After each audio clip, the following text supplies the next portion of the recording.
Hola amigos de YouTube, aquí TheKidLockendero 9745 con un nuevo vídeo.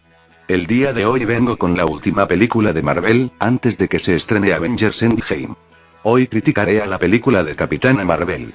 Primero empezaré con lo bueno de la película, después lo malo, y después alguno que otro easter egg y referencia. Advertencia de spoilers: si aún no has visto la película, primero mírala y regresa a ver este vídeo.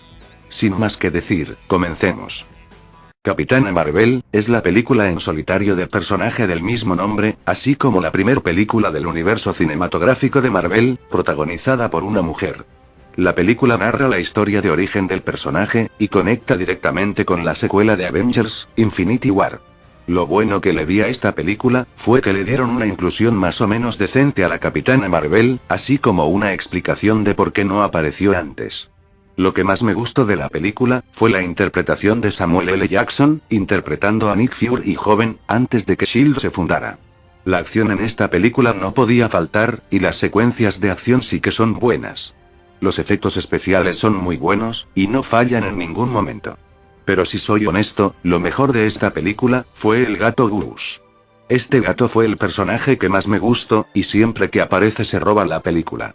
Otra cosa que me agradó fue el mensaje que transmite. Hasta cierto punto es bueno, pero no del todo. De eso hablaré más adelante. Las actuaciones en esta película no son tan malas, de hecho la mayoría me parecen buenas. Brie Larson como Carol Danvers, alias la Capitana Marvel, hace su mejor esfuerzo en interpretar al personaje, y no lo hace mal la verdad.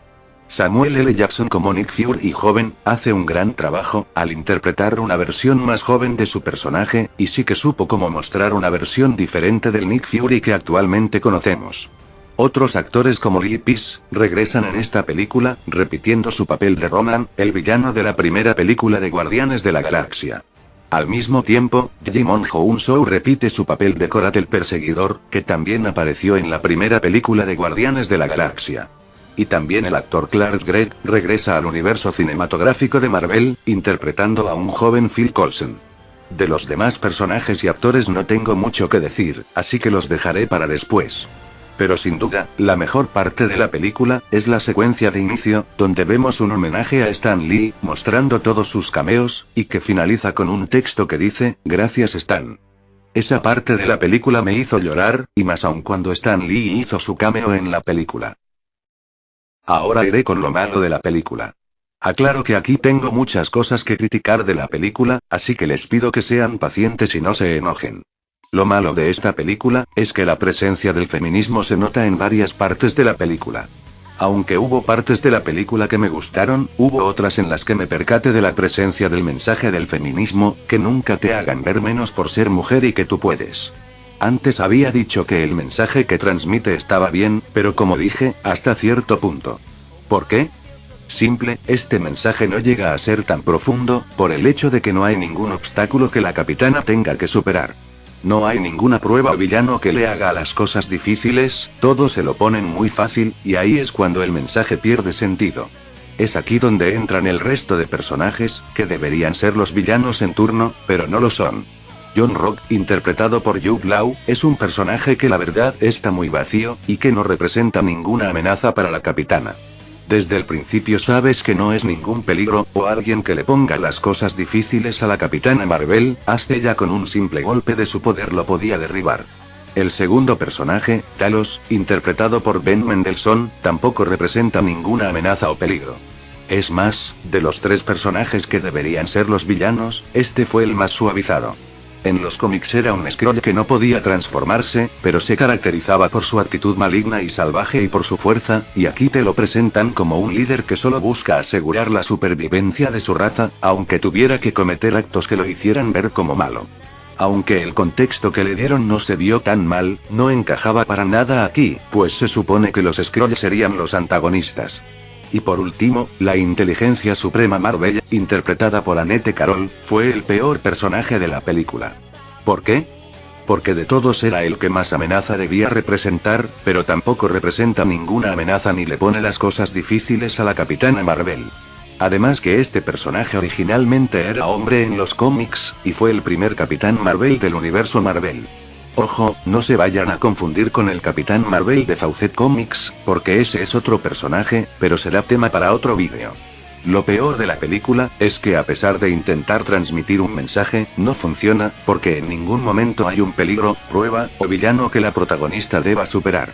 Es más, a la Capitana Marvel la pintan como el personaje más poderoso, y que siempre la limitaban para que no usara sus poderes.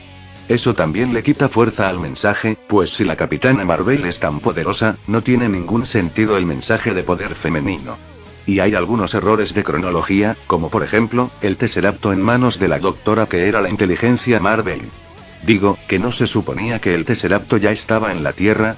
Si se dan cuenta, el año en el que transcurre la película es 1995, y oficialmente la primera aparición del Tesseracto fue en Capitán América, el primer Vengador, que transcurre en 1942, y se supone que el Tesseracto lo había recuperado Howard Stark.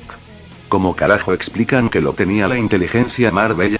Alguien que me saque de dudas, por favor. Por todo esto, la película no funciona como debería, y el mensaje que intenta transmitir falla, por todo lo que mencioné anteriormente. Ahora, antes de pasar a la parte de easter eggs y referencias, desearía hablar de una cosa. Específicamente, la escena postcréditos. Como se pudo ver, esta transcurrió tan solo unas horas después del chasquido de Thanos, al final de Avengers: Infinity War. Como se pudo ver, los Vengadores también se enteraron de la muerte de Nick Fury, así como también descubrieron el dispositivo que este activó, segundos antes de morir convertido en polvo. Esta escena me genera unas dudas, como por ejemplo, cómo los Vengadores sabían dónde estaba Nick, y cómo llegaron al lugar donde se encontraba antes de morir. Y lo que me genera aún más dudas, ¿cuánto tiempo habrá tardado en llegar la Capitana Marvel a la Tierra? Si recuerdan bien, antes de irse, la Capitana había modificado el dispositivo, para que éste emitiera una señal de largo alcance, lo suficiente como para que ella lo pudiera sentir a 2 galaxias de distancia.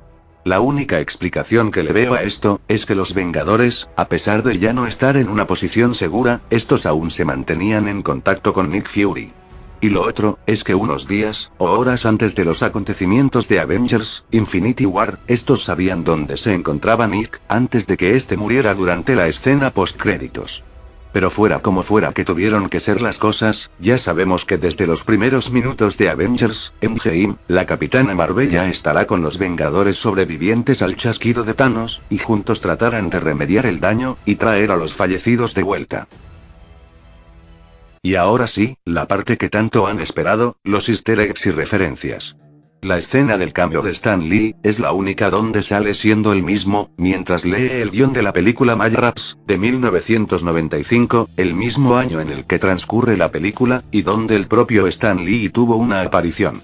La escena donde Carol deja que Mónica le cambie los colores a su traje, en un momento, el traje toma un color verde y blanco. Esta es una referencia a los colores clásicos usados por los Kree en los cómics. En la película, hay un montón de referencias a los años 90, pero como son muchos para mencionar, mencionaré los más destacables. Por ejemplo, el blockbuster donde se estrella la Capitana Marvel, el motor de búsqueda, llamado Altavista, el juego de Street Fighter 2 en el bar, y en varias ocasiones suena música de la época, como Garbage, TLC, o No Doubt. Aunque creo que la más reconocida, fue la canción de Nirvana. Bueno, el resto de easter eggs y referencias las diré yo. El personaje de Monica Rambeau fue la segunda Capitana Marvel en salir en los cómics de Marvel, en el año 1982. El apellido de la Doctora Lawson es una referencia a la identidad secreta del Capitán Marvel original, el cual se hacía llamar Dr. Walter Lawson. La escritora de cómics Kelly Sue DeConnick hace un breve cameo en la película, en la escena de la estación de tren. Y para los que no sabían, ella escribió la serie de cómics de Carol como la Capitana Marvel, en el año 2012. El apodo de Teniente Problemas es una referencia al personaje de Catherine Renner, una fan de la Capitana Marvel en los cómics. Y por último, antes de ser oficialmente la Capitana Marvel en los cómics, Carol Danvers había sido conocida por otros nombres, el más conocido como Miss Marvel, pero aquí mencionaré el nombre de Binary. El nombre de Binary lo obtuvo después de adquirir sus poderes, y se hace una referencia a esto en la pelea final, donde la Capitana Marvel detiene el ataque de los Kree a la Tierra. Y bueno, para concluir, la película me pareció entretenida. A pesar de la presencia del feminismo, Capitana Marvel es una película aceptable. Y esto ha sido todo. Si les gustó el vídeo, den like, compartan, comenten y suscríbanse. Nos vemos y hasta la próxima.